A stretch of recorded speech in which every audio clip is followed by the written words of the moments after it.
Bien, pues iniciamos nuestra segunda parte de la clase 1 de Probabilidad Estadística Social 1. Estábamos viendo que dentro de los conceptos elementales está el concepto de dato y a su vez lo clasificamos como datos cualitativos, que son los que describen una cualidad, y los datos cuantitativos que expresan una cantidad. Y a su vez se tienden a clasificar estos datos, los cualitativos en nominal, es decir, no lleva un orden. Yo puedo preguntar una cualidad, por ejemplo, si decimos, ¿cómo te sientes el día de hoy? Entonces no lleva un orden. No podemos decir que va llevado a esa manera. Si lleva un orden es, por ejemplo, como lo comentaba, el estado civil de una persona. Soltero, casado, divorciado, etcétera, ¿vale? ¿Dudas hasta aquí? No. Muy bien. No, Y decíamos que los datos cuantitativos se clasificaban como continuos y discretos. Entiéndase continuo cuando tenemos como muchos resultados posibles y discreto cuando tenemos como tal datos como muy en específico. Por ejemplo, si nos preguntamos, ¿cuáles son los posibles resultados de un dado? Pues es un ejemplo de un dato cuantitativo discreto porque ya sabemos que es o es 1, o es 2, o es 3, o es 4, o es 5, o es 6, ¿sale? Entonces, llevan un conjunto de resultados posibles que sabemos cuáles van a ser, ¿vale? Bien, otro caso, por ejemplo, en datos cualitativos nominal, por ejemplo, ¿cuáles son los resultados que lleva una pirinola?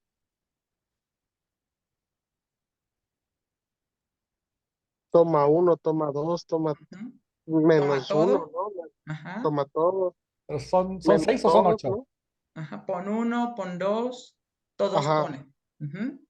Entonces, esto es un ejemplo de un dato cualitativo nominal, no hay un orden. Es decir, si nos podemos ahorita jugar pirinola y yo saco toma uno, no implica que si Rafa va a girar la pirinola, le va a salir todos ponen. No hay como un orden de esa manera. Entonces, los resultados se dan de manera aleatoria, ¿vale?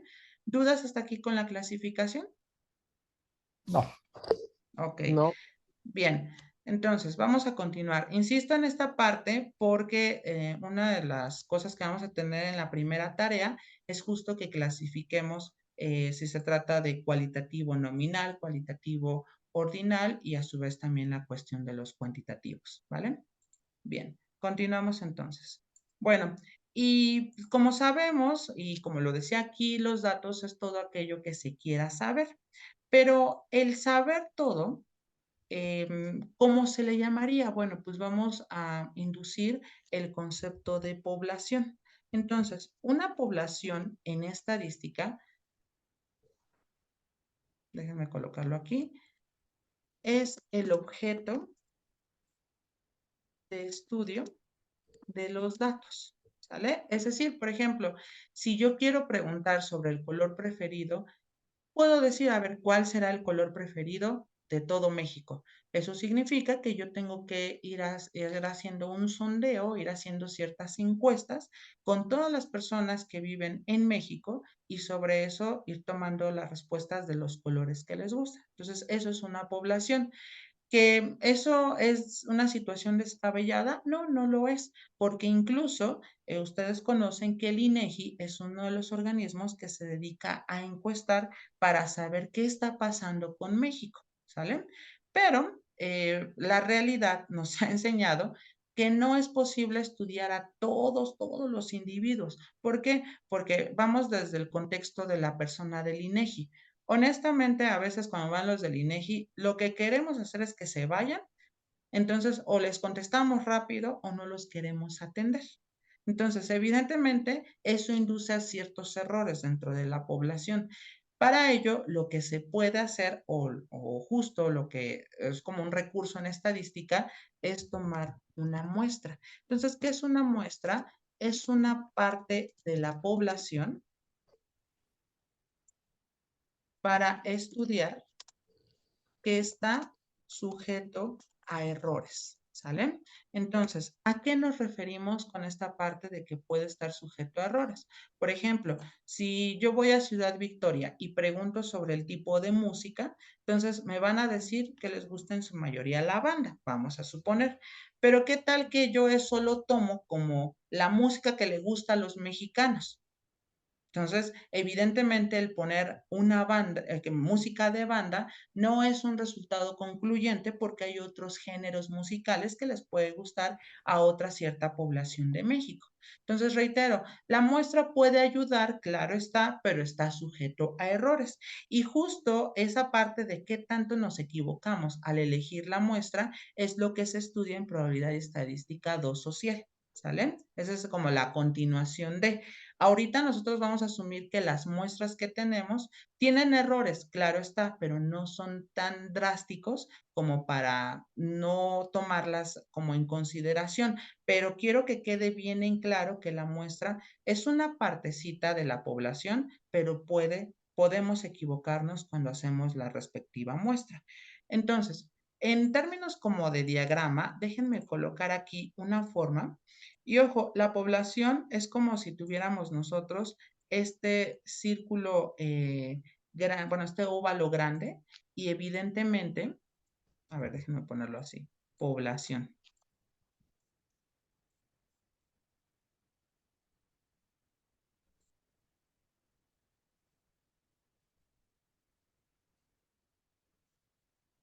Ok, déjenme aquí, lo voy a poner en color azul y vamos a dibujar un óvalo más pequeño que es justo el que va a determinar la muestra. Entonces, este de aquí sería la muestra. Entonces, a grandes rasgos, la muestra se toma de la población.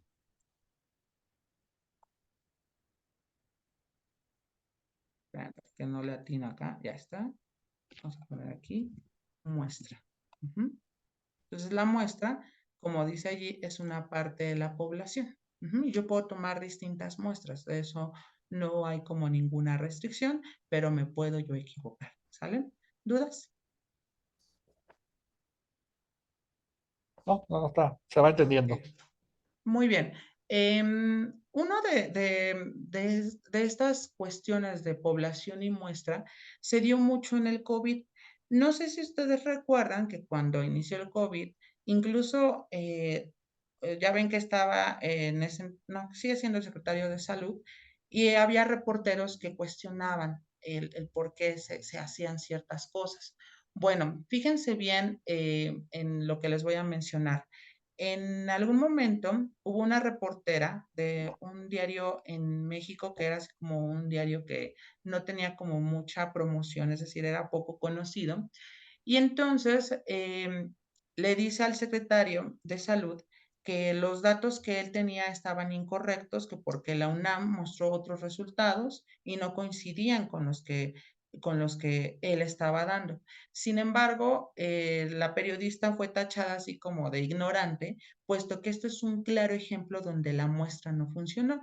Es decir, incluso lo que se hacía o lo que hacían en la Secretaría de Salud era justo que, por ejemplo, para presentar el informe, tomaban una muestra, pero cortaban a las 6 de la tarde, por ejemplo. Y a las 6 de la tarde ya tenían como su cantidad de infectados, los que habían muerto y los que estaban como posibles casos. Pero evidentemente sabemos que si después de las 6:1, puede haberse proclamado más infectados o más muertos y que incluso también a las 7, 8, 9, es decir, toda esa franja horaria pudo haber dado resultados diferentes. Eso es cierto, reitero, no estoy diciendo que el gobierno no nos miente, pero en este caso en particular, era claro que se eligió una muestra que estaba sujeta a errores. Entonces, justo cuando terminó de hablar la periodista, pues sí, en redes sociales se viralizó porque era un claro ejemplo donde no sabía estadística la periodista y evidentemente no sabía que quizás la muestra podía haber fallado. Y no era cuestión del secretario o de la información de la UNAM, sino era una cuestión de una muestra que se eligió que pudo haberse sometido a un error, claro está. ¿Dudas hasta aquí? Es como el ejemplo del vaso de agua, ¿no? En el mar, tú metes un vaso, sacas una muestra y no tiene peces, y no por eso vamos a decir el mar no tiene peces. Exactamente, eso es un claro ejemplo. No Correcto. podemos asumir solo porque esa muestra nos dio. Ahora, ¿qué se hace en estadística cuando no es concluyente la muestra? Se toma otra hasta llegar a algo que sea un poquito más sensato. Pero tiene que ser proporcional a lo que estás estudiando. Exactamente. ¿Sí? Si vas a analizar un caso como esto, como el COVID, que fue nacional, pues tienes que tomar muestras de ciudades grandes, de diferentes estados, no solamente de un cierto sector de la población.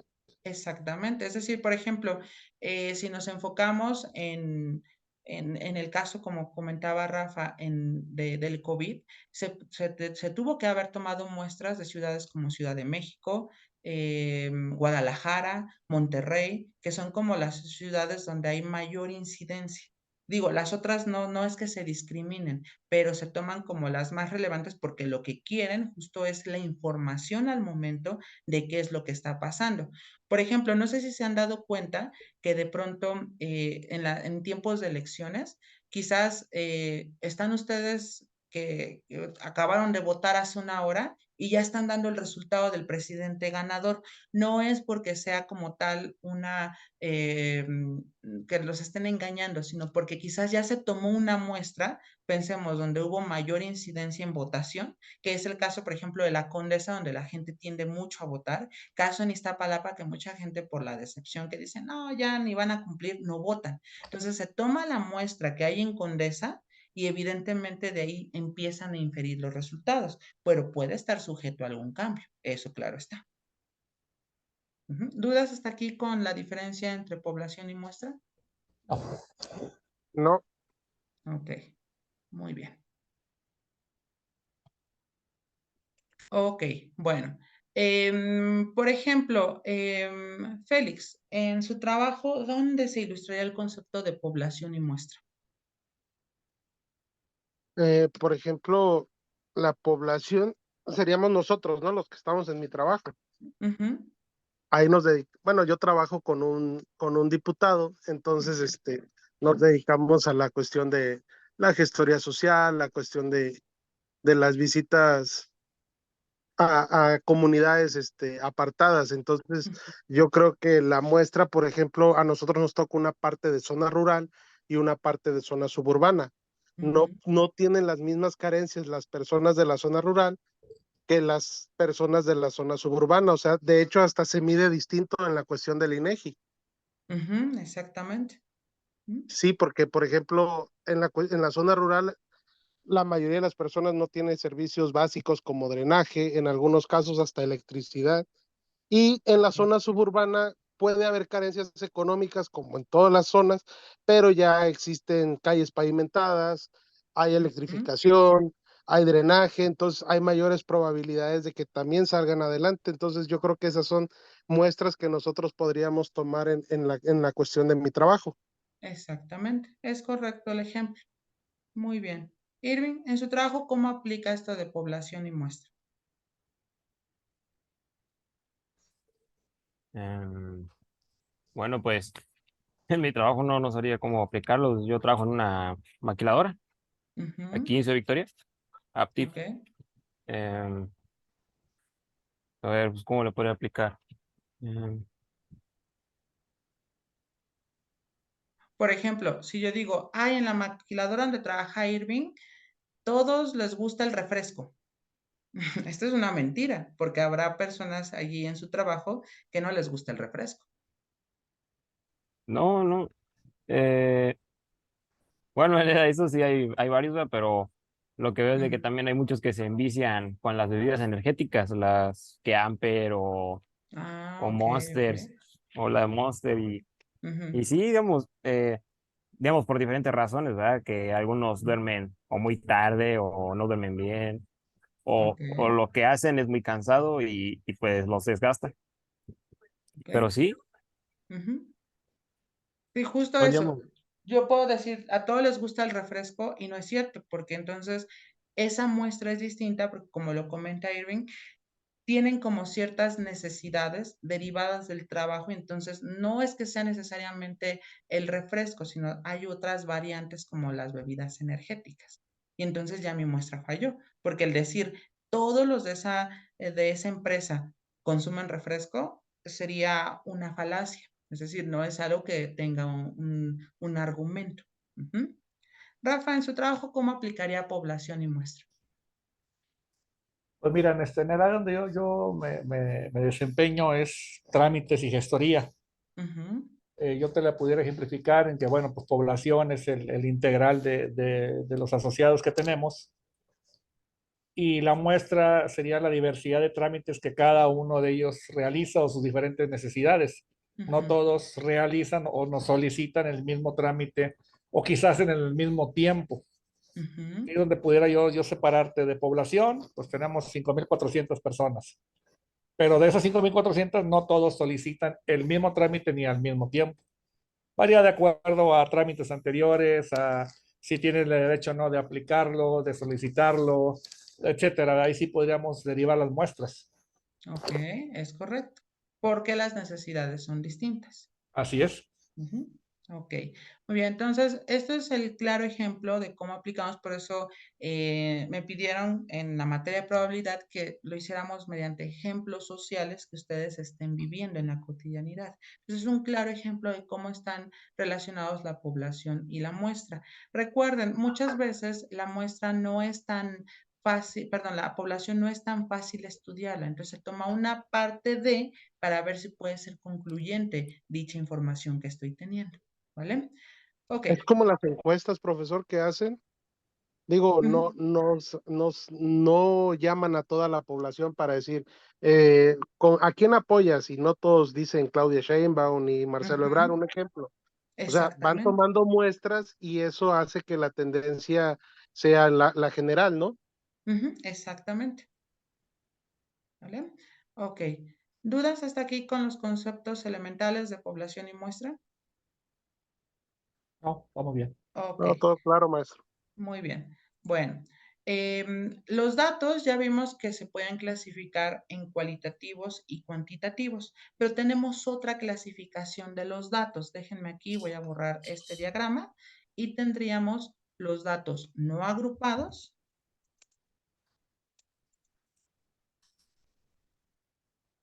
y aquí tendríamos el otro, los datos agrupados.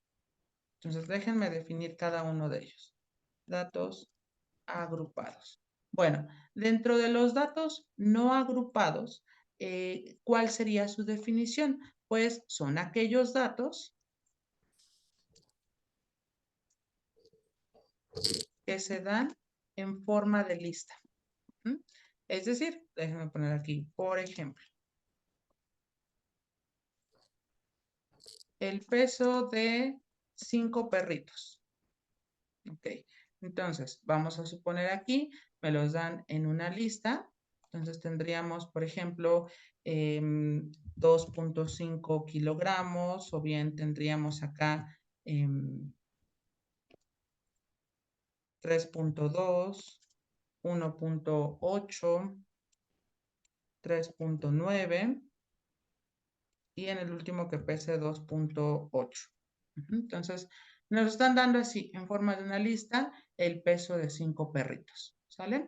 ¿Dudas hasta aquí con los datos no agrupados? No, Ok, bueno. Y este tipo de datos que son agrupados son aquellos que se presentan en una tabla. ¿Dudas? Ah, Bien, entonces vamos a un ejemplo. Por ejemplo, el peso de algunos perritos. Ok, fíjense bien cómo voy a construir una tabla y voy a enunciar aquí unos datos agrupados. Por ejemplo, déjenme crear la tabla.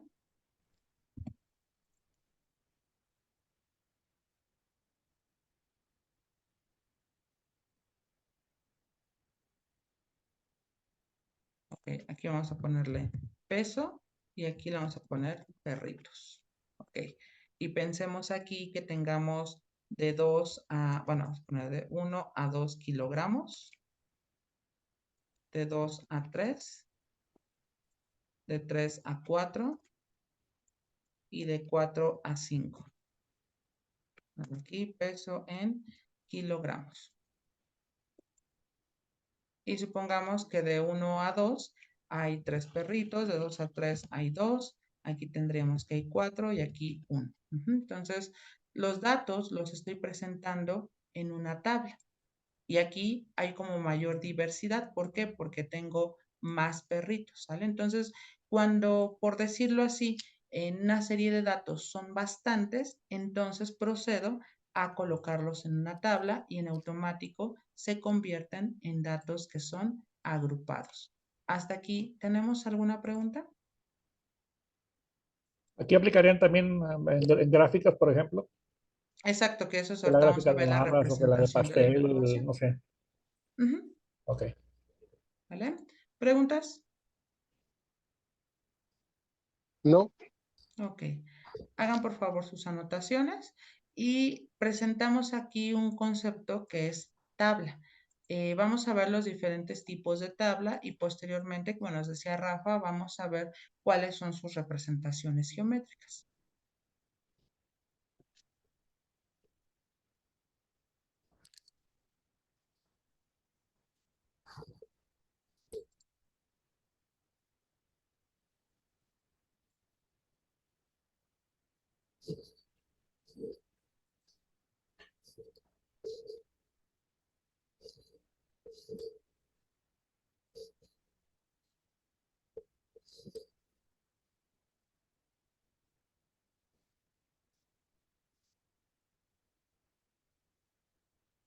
Bien, voy a continuar, salvo que alguno de ustedes me comente lo contrario.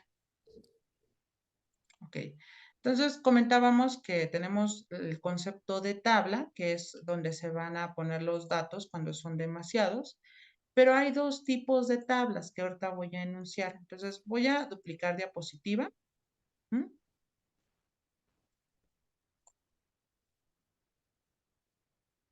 Ok. Se tienen dos tipos de tablas. La primera son las tablas dinámicas.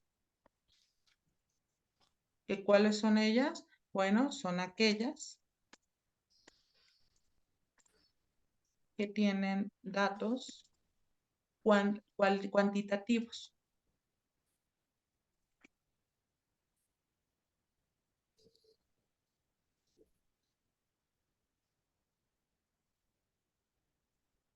¿Ok? Y los otros tipos de tablas son las tablas estáticas, son aquellas que tienen datos cualitativos. ¿Mm? Entonces, déjenme aquí, voy a ponerlo en color naranja y a la izquierda voy a poner mi ejemplo de tabla dinámica, que es la que acabo de construir con respecto a los perritos. Pero déjenme traerles una imagen de una tabla estática.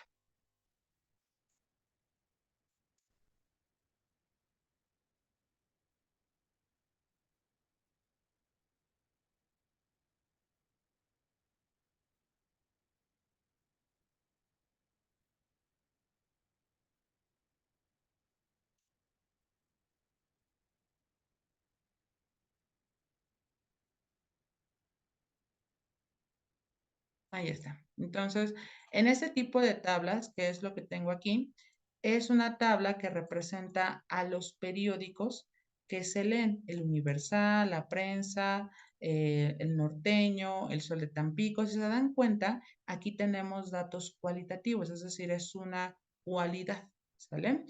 Y aquí, nuevamente, tenemos un nuevo concepto al cual se le llama frecuencia, que también lo debemos de definir. ¿Preguntas hasta aquí con respecto a una tabla y a otra? Bueno, una nos da datos más exactos, ¿no? Exactamente. Por ejemplo, el de los En las tablas periódicos. dinámicas, por decirlo así, es donde se concentra la mayor información o cuando mis datos son enormes, muy, muy, muy grandes.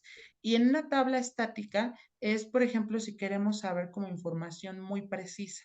Por ejemplo, ahí dice periódicos.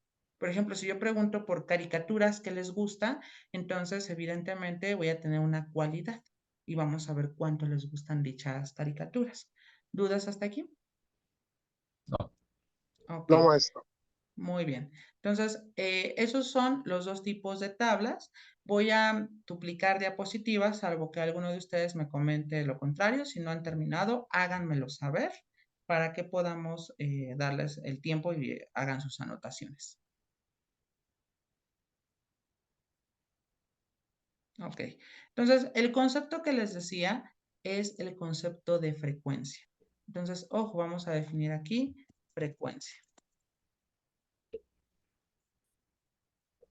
Es la cantidad de veces que se repite un dato. ¿Mm? Ok, a ver, vamos a abordarlo, la frecuencia, desde la perspectiva de estas dos tablas. Entonces, por ejemplo, aquí la cantidad de veces que se repiten, es decir, que dentro de 1 a 2 kilogramos hay 3 perritos, es decir, dentro de esa muestra que yo tengo, hay 3 perritos que su peso oscila entre 1 a 2 kilogramos. Hay 2 perros con respecto a la parte, o bien el peso oscila de 2 a 3 kilos. Es decir, aquí incluimos 2.1, 2.2 y así sucesivamente.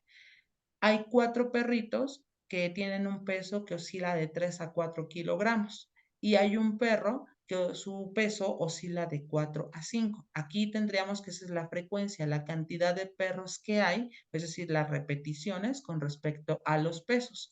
Si nos referimos a la tabla estática, vemos aquí que hay 12 personas que leen el Universal, es decir, 12 de ellas dijeron el Universal, 25 la prensa, 35 el norteño, el Sol de Tampico 15, Líder Informativo 13, Astro Noticias 22 y bueno, aquí tendríamos el total, que eso es como un dato adicional.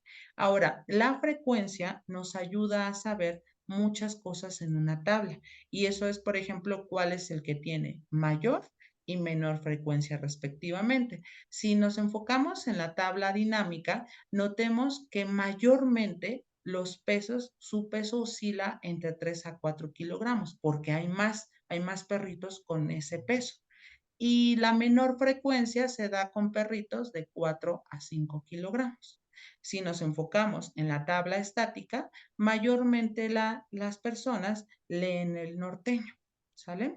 Y la que tiene menor frecuencia es el universal. Ojo, quizás por ejemplo aquí Rafa y yo nos quedaríamos, ¿en serio el universal tiene poca frecuencia? Sí, porque esta tabla fue hecha en Tamaulipas, es decir, es información que se hizo en Tamaulipas y evidentemente el universal no es tan bien conocido, que aquí en Ciudad de México es un caso contrario, porque es de hecho el periódico más famoso que tenemos. ¿Dudas? Y todo depende de la zona donde se tome la muestra.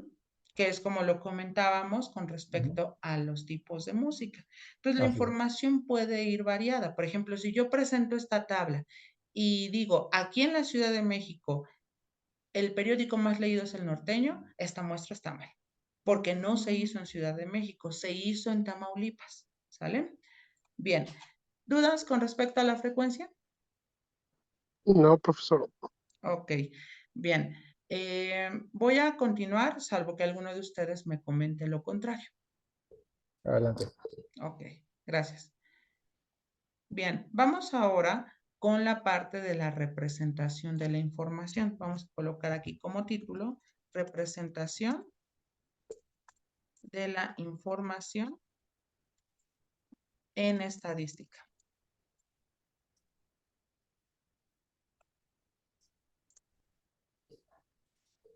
Ok, hay muchos gráficos para representar la información y bueno, en su plan de estudios aparece que nada más tendríamos que ver los dos primordiales, son los más usuales. El primero es la gráfica de barras. La gráfica de barras no es otra cosa que obtener es la gráfica que utiliza la frecuencia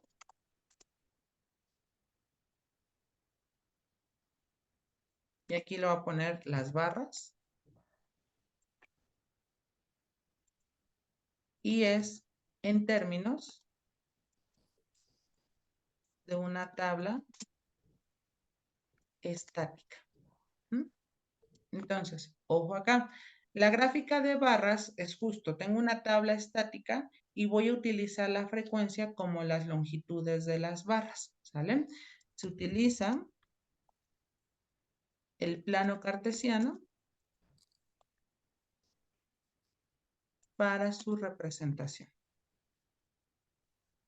Déjenme traer algunos ejemplos de gráficas de barras. Ya tengo las imágenes. Ok.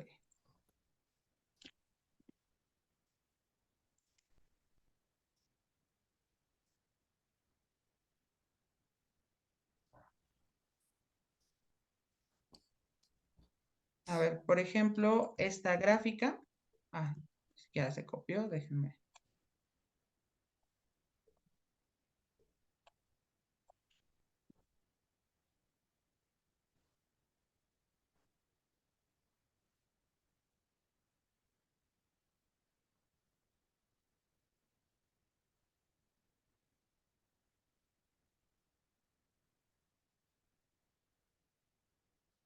Espérame, porque como que no me gustan este tipo de imágenes. A ver.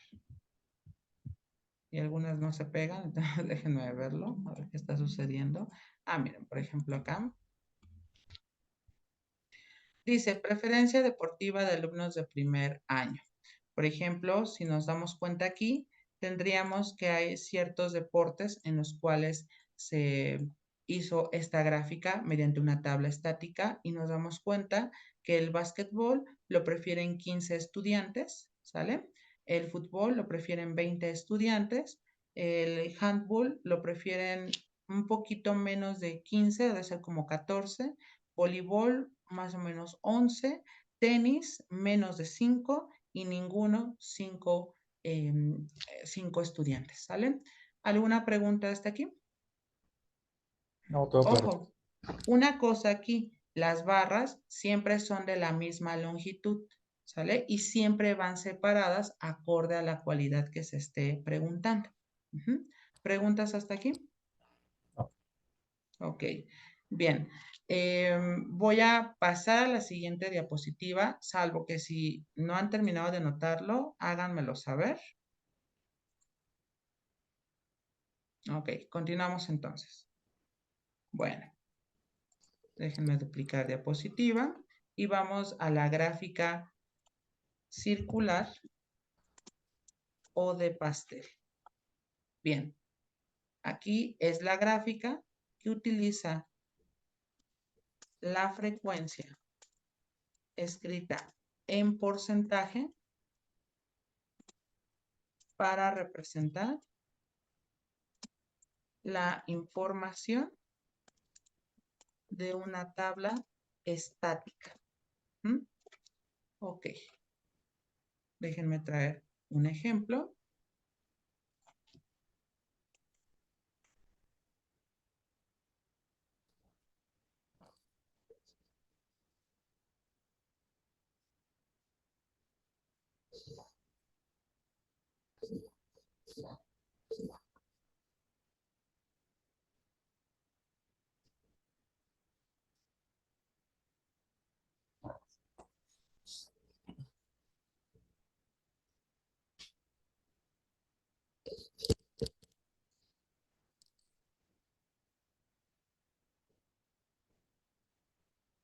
Ok, fíjense bien. Dice aquí, revista Matemática 2019, es donde estoy sacando la información. Dice medios de transporte entre estudiantes. Caminata, como decía aquí, es la gráfica que utiliza la frecuencia escrita en porcentaje. En la caminata lo prefiere el 15% de los estudiantes, bicicleta el 20%, automóvil 20% y el porcentaje mayor lo determina el camión, ¿sale? El 45% de los estudiantes utilizan el camión. ¿Dudas hasta aquí con respecto a esta gráfica circular o de pastel? Nada más nos faltaría saber, bueno, la población, ¿no? De qué número de estudiantes estamos hablando, ¿no? Para tener una medición más exacta. O de qué escuela en sí estamos hablando. Que evidentemente, por ejemplo, si pensamos en un nivel como medio superior, esto sería como acorde a, porque en superior la mayoría quizás pueda ya tener auto. Entonces, es variado y depende de cuál sea la naturaleza del problema. ¿Preguntas con respecto a la gráfica circular? Bien. Algo que nos pide la materia es que nosotros construyamos la gráfica de barras y la gráfica circular, pero nos pide que lo hagamos desde un programa. Pregunta, ¿todos tienen Excel? Sí. No. Claro, sí. Ok. Bien. Vamos a hacer un primer ejemplo correspondiente a construir una gráfica de barras y una gráfica circular. Lo voy a hacer en Excel, pero también lo voy a hacer en la hoja de cálculo, ¿sale? Entonces, bueno, voy a cambiar de diapositiva.